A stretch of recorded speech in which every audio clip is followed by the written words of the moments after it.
스님! 허허, 나라에 또 큰일이 일어날 모양이구나.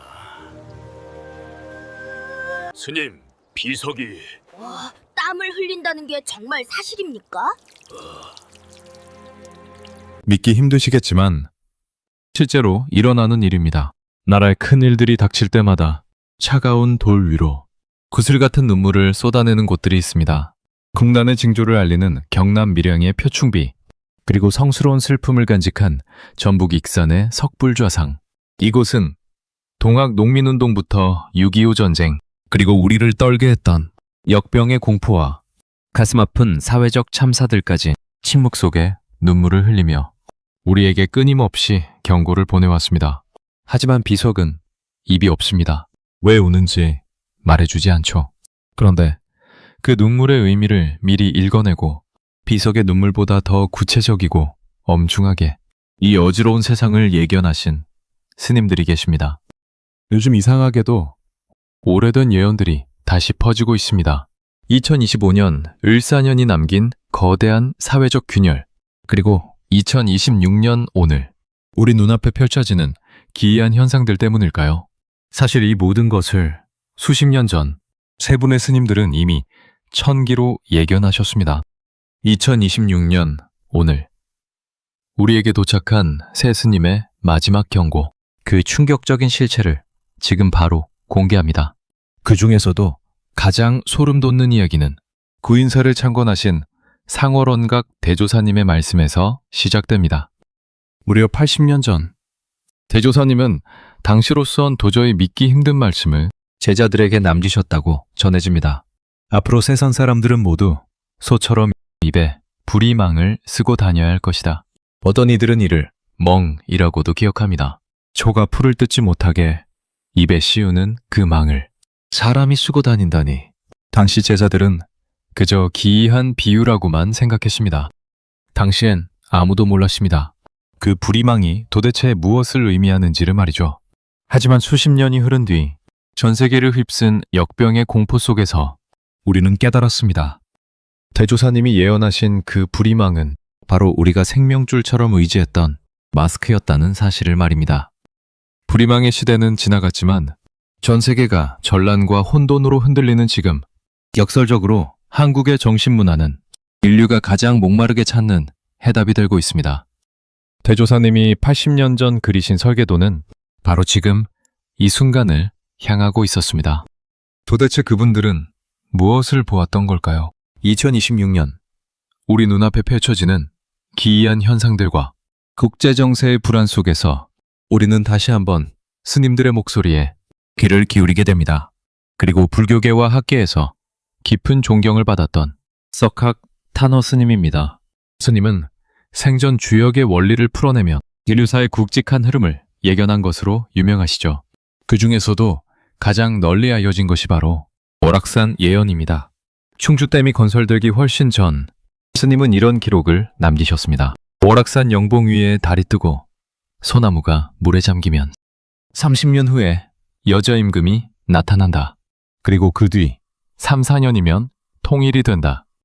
실제로 2013년 한국 역사상 첫 여성 대통령이 취임하며 이 예언은 세상을 깜짝 놀라게 했습니다. 하지만 여기서 많은 분이 의문을 던지십니다. 여자 임금 이후 이미 시간이 흘렀는데 왜 우리가 아는 그 물리적 통일은 오지 않았는가?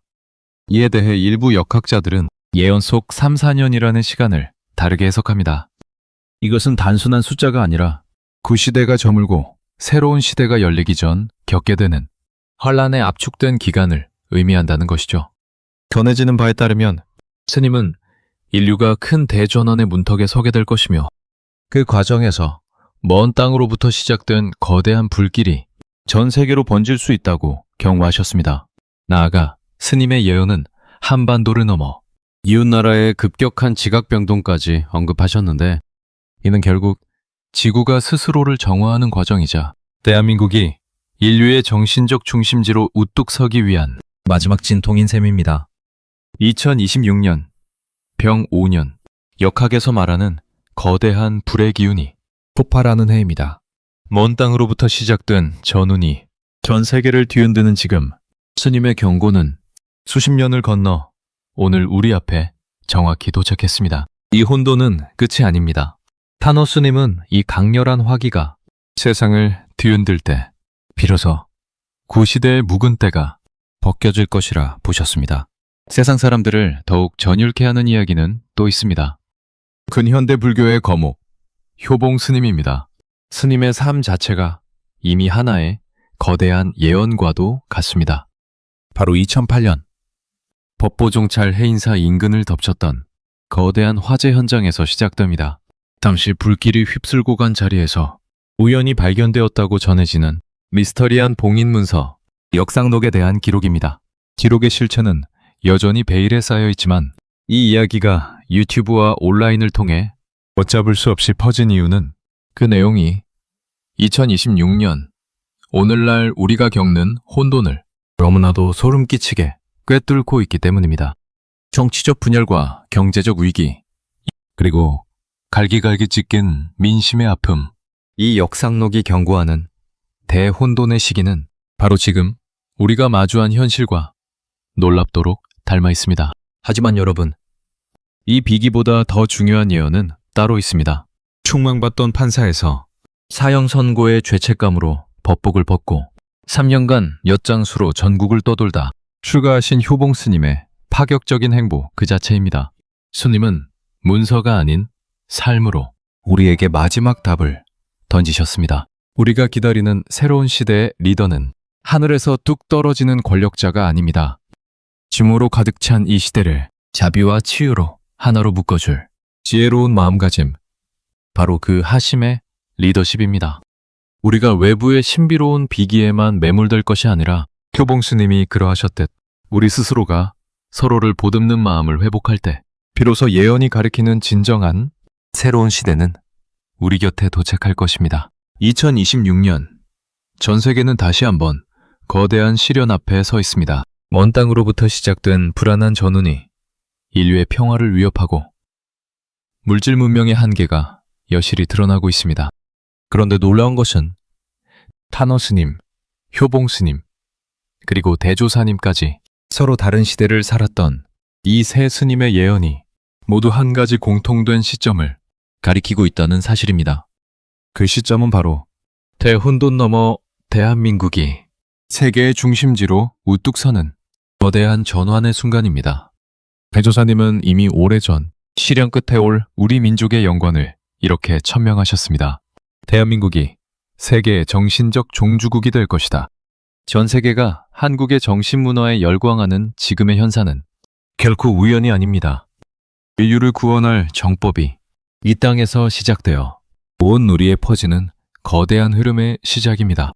시련을 딛고 세계의 중심지로 우뚝 서는 대한민국, 이것이 바로 대조사님이 우리에게 남겨주신 미래의 설계도입니다. 하지만 여러분, 그 정신적 종주국이라는 미래 설계도의 핵심은 무엇일까요?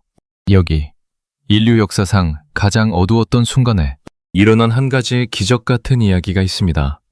제2차 세계대전 당시 포탄이 빗발치던 어느 마을의 지하 방공호 이야기입니다.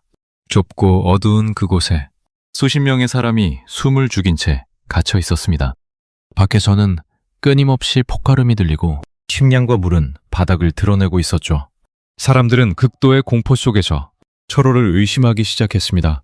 저 사람이 내 것을 빼앗으면 어떡하지? 저 아이 울음소리 때문에 우리가 발각되면 어떡하냐는 말이 나오기 시작했습니다. 이기심이 방공호를 잠식하던 그때였습니다. 한 노인이 자신이 아껴둔 마지막 물 한 바가지를 꺼내어 가장 약한 아이와 병자에게 먼저 건넸습니다. 내가 살려면 이 물을 마셔야 하지만 우리가 살려면 이 아이가 먼저 마셔야 하네. 그 작은 한마디가 마법처럼 번졌습니다. 사람들은 숨겨두었던 비상식량을 꺼내 나누기 시작했고 서로의 떨리는 손을 맞잡으며 체온을 나누었습니다. 공포는 사라지고 그 자리에 함께 살아야 한다는 강력한 의지가 들어찼습니다. 결국 그 방공호의 사람들은 단 한 명의 낙오자 없이 전원 생존했습니다. 나만 살겠다고 아귀다툼을 벌이던 옆 동네 방공호가 내부 분열과 공포로 자멸한 것과는 정반대의 결과였습니다. 2026년, 병 5년, 전 세계는 지금 거대한 방공호 안에 갇혀 서로를 증오하고 있습니다. 물질의 시대가 저물고 정신의 시대가 온다는 것. 대한민국이 세계의 종주국이 된다는 것은 화려한 권력을 잡는다는 뜻이 아닙니다.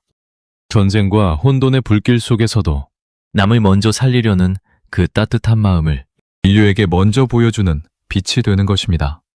새 스님께서 남긴 설계도의 마지막 장은 결국 우리가 이 혼돈의 방공호 안에서 서로에게 건네는 물 한 바가지에 달려 있습니다. 우리는 왜 예언에 끌리는가? 그것은 미래가 두려워서가 아니라 더 나은 내일을 만들고 싶다는 그 간절한 소망 때문일 것입니다. 한어 스님, 효봉 스님, 그리고 대조사님까지 새 스님께서 공통으로 남긴 메시지는 결국 하나였습니다. 남을 살리려는 마음이 결국 나를 구원한다. 어쩌면 예언은 미래를 마치기 위한 도구가 아니라 대혼돈의 시대 속에서도 인간의 마음을 잃지 말라는 마지막 경고였는지도 모릅니다. 그리고 그 선택은 지금 이 영상을 보고 있는 우리에게 달려 있는지도 모릅니다.